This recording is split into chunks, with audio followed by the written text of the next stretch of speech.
Pembuka. Setelah mengucapkan terima kasih kepada para hadirin, Panji Pragiwaksono menundukkan badannya. Napasnya tersengal lega, seperti telah melepaskan beban yang sangat berat dari pundaknya. Dia mengambil sekepok kartu bertuliskan juru bicara dari atas meja dan meloloskan pengikatnya. Semuanya, dengan ini, katanya, masih terengah-engah. Gue resmikan, juru bicara World Tour selesai. Puluhan kartu bergambar juru bicara tersebar ke hadapan para penonton di barisan depan. Lagu Selamanya Indonesia dari band 21st Night menjadi latar penghabisan acara. Panji merentangkan kedua tangannya ke atas, berlutut dan merapatkan keningnya ke lantai. Sujud syukur. Sambil mengusap air mata dan menarik napas panjang, dia berdiri kembali. Kita adalah sayap-sayap sang Garuda di atas samudra di langit khatulistiwa. Semoga namamu sampai ke ujung dunia. Ceritakan semua indahnya kepada mereka. Panji berlari-lari menuju ke belakang panggung. Dia memeluk dan mencium istrinya, Gamila, sebelum kembali ke depan. 3.500 penikmat karyanya yang bangkit dari bangku masing-masing terus bertepuk tangan. Pada Sabtu malam 10 Desember 2016 itu, gedung The Casablanca dipenuhi dengan keriuhan gemuruh. Wajah Panji sendiri menampakkan kebahagiaan yang tak terkira. Dia lega, dia bangga. Kebanggaan yang datang karena selain bisa menghibur para penikmat karyanya, dia juga menyebarkan pesan-pesan perjuangan dalam lawakannya. Oleh karena itu, dia menggunakan istilah juru bicara sebagai judul pertunjukan spesialnya kali ini. Istilah ini berangkat dari kenyataan bahwa dia acap menjadi penyambung lidah bagi mereka yang tak memiliki suara.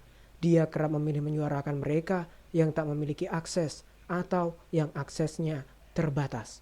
Sebagai seorang komika, Panji mengakui bahwa dia menggunakan lawakannya untuk menyampaikan pesan. Komitmen gue adalah untuk menggunakan komedi sebagai alat perjuangan.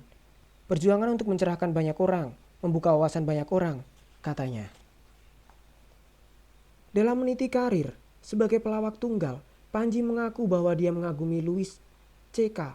dan Chris Rock. Keduanya merupakan pelawak tunggal dari Amerika Serikat. Materi-materi yang mereka bawakan berisi kritik sosial dan syarat dengan nada perjuangan. Chris Rock, misalnya, kerap membawakan isu rasialisme terhadap masyarakat kulit hitam. Dia sendiri memang berkulit hitam. Dengan santai, dia membawa percakapan soal rasialisme ini dalam nada bercanda sebagai upaya untuk menyadarkan publik betapa menyakitkan atau betapa tidak adilnya isu rasialisme ini. Begitupun Panji, dari setiap perjalanannya di dunia stand up komedi selama ini, dia membawakan tema-tema yang berisi kritik sosial. Dia mencari aspek yang lucu dari berbagai peristiwa dalam keseharian kita yang perlu dikritik.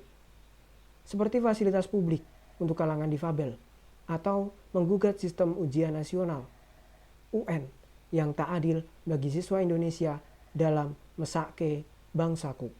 Khusus dalam juru bicara ini, dia membicarakan tema hak asasi manusia, HAM, sejarah, pendidikan, prostitusi, lingkungan, industri televisi, termasuk rating dan sensor, hingga agama.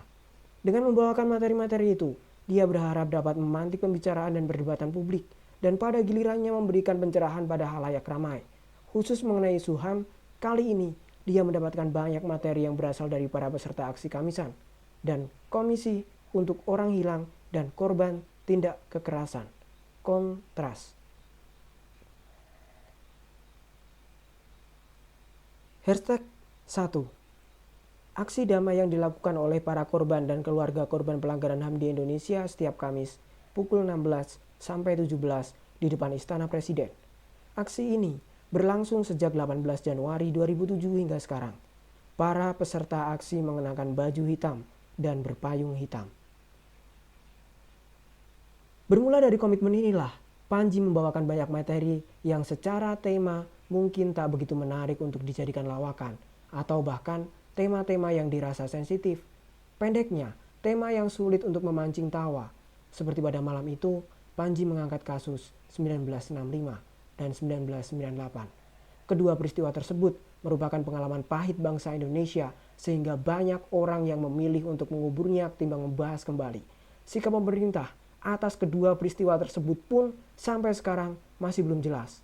Namun Panji membawakan kedua tema tersebut sebagai materinya dan penonton tetap pecah. Seperti yang telah kita ketahui bersama, pada 1965, pemerintah menilai Partai Komunis Indonesia (PKI) ialah dalang pemberontakan yang terjadi pada 30 September. Sejak itu, pemerintah bersama organisasi masyarakat memburu dan menangkapi mereka yang terlibat atau terkait dengan PKI. Menurut LSM, ada sekitar 500.000 sampai 1 juta orang yang disiksa dan dibunuh karena dituduh komunis tanpa melalui proses sidang. Oke lah, komunis itu salah, tapi membunuh komunis tanpa melalui proses sidang kan tetap salah, kata Panji. Akibat penilaian pemerintah tersebut, pada kurun pertengahan 1960-an, tuduhan komunis saja bisa membuat orang terbunuh. Bayangkan kalau kondisi itu terjadi sampai hari ini. Gue stand up nih, gak lucu. Terus lu ngomong sama temen lu, si Panji gak lucu-lucu amat ya. Iya, komunis tahu dia. Mati gue besok. Katanya ditanggapi ger penonton. Sebagai komika, Panji memang sering mengambil topik-topik yang sensitif karena dia sendiri yakin bahwa pada dasarnya setiap orang senang tertawa. Dan dia bukan hendak mengolok, melainkan percaya bahwa tawa lebih berhasil menyembuhkan luka daripada menghindar dan mendiamkannya. Dia percaya betul bahwa lewat tawa dia bisa mengajak khalayak ramai untuk masuk ke area-area gelap dan asing. Bagi Panji, komedi adalah cara mengungkapkan kebenaran tanpa dipukuli. Kalau dia mengungkapkan kebenaran itu di panggung, kita akan mendapatkan serangan. Tapi komedi itu cara yang paling mudah dan enak untuk menyampaikan sesuatu yang berat. Komedi membuat sesuatu menjadi lebih mudah diterima. Belum tentu setuju, tapi setidaknya masuk dulu ke kepala untuk menimbulkan rasa penasaran, katanya. Komedi adalah cara yang paling gampang untuk menyampaikan fakta-fakta dan kebenaran yang sulit. Tentu saja, jalan ini bukan berarti tak memiliki risiko. Namun Panji siap mengambil risiko itu demi banyak hal penting yang dia rasa harus diketahui publik. Oleh karena itu, dia selalu berani mempertanggungjawabkan materi-materinya. Berangkat dari kesadaran tersebut, sebelum menyampaikan materinya, dia rela bermalam-malam bergadang untuk melakukan riset dan memastikan bahwa setiap ucapannya dalam pertunjukannya didukung fakta dan bisa dipertanggungjawabkan 100%. Tapi, kalau ternyata publik menemukan bahwa saya salah langkah dan saya pun menyadari kesalahan tersebut, saya tidak akan terlalu besar kepala untuk minta maaf, kata Panji. Juru bicara World Tour merupakan pertunjukan khusus keempatnya setelah sebelumnya Bhinneka Tunggal Tawa 2011, Merdeka dalam Bercanda 2012, dan Mesake Bangsaku 2013, berkeliling ke 5 benua dan 24 kota. Juru bicara World Tour, JBWT, merupakan tonggak sejarah di Indonesia, bukan hanya dalam bidang pertunjukan stand up komedi, melainkan juga bidang seni pertunjukan secara keseluruhan. Bersejarah, karena baru Panji yang melakukan ini. Padahal dia bukan orang pertama yang menekuni bidang ini. Namun, dia bisa mencapai semua ini karena keuletan dan kegigihannya untuk terus bertumbuh dalam berkarya. Oleh karena itu, ketika 3.500 penonton karyanya yang berdiri dan memberikan tepuk tangan pada penutupan JBWT itu menghargai Panji, dia memang layak mendapatkan semua apresiasi tersebut. Selain di lokasi acara, Panji juga mendapatkan banyak pujian setelahnya, ulasan dari media, cuitan di Twitter, status di Facebook, dan pesan berantai di WhatsApp mengaku puas atas pertunjukan Panji. Pangeran Siahaan, kawan kari Panji dan pekerja kreatif, melalui akun Twitternya bercuit, "The best stand-up comedy special I've ever been in flesh." Banyak pula pujian yang datang dari Wong Soyudan, istilah untuk para penikmat karya Panji. Semi D. Putra, not a slim boy, pelawak tunggal, misalnya mengakui dalam laman pribadinya https://notaslimboy.com bahwa dia seorang Wong Soyudan setelah melihat pertunjukan JBWT Jakarta. Seorang penonton lainnya bernama Mutia, dalam lamanya https://mutiazf.com, MUTHIAZF detik.com mengagumi cara Panji membawakan materi lawakannya malam itu dengan mengalir tanpa pernah terlihat bahwa dia menghafal. Dia benar-benar ngomong aja, tulisnya. Namun dalam pertunjukan itu Panji tak hanya membuatnya ngakak, tetapi juga menangis. Baru sekali sih gue nonton stand up komedi malah nangis. Tentunya pas bagian Ham dan ngomongin tentang aksi Kamisan, katanya. Banyak orang merayakan pertunjukan Panji ini dengan bahagia, sebagaimana juga Panji perlihatkan ke Wong Soyudan malam itu.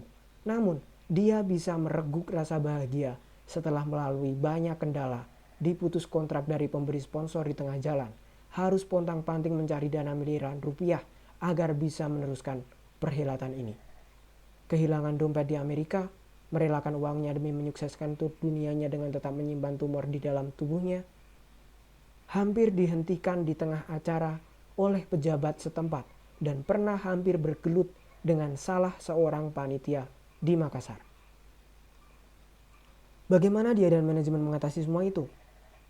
Melalui buku ini, semua cerita tentang pergulatan mengadakan tur dunia ke 5 benua dan segala pernak-perniknya diungkap. Ini buku tentang persisten. Kisah tentang bagaimana menebus mimpi dengan langkah nyata. Cerita ketika menemui satu jalan buntu, maka perjuangan untuk mencari jalan lain demi mewujudkan mimpi tak pernah berhenti.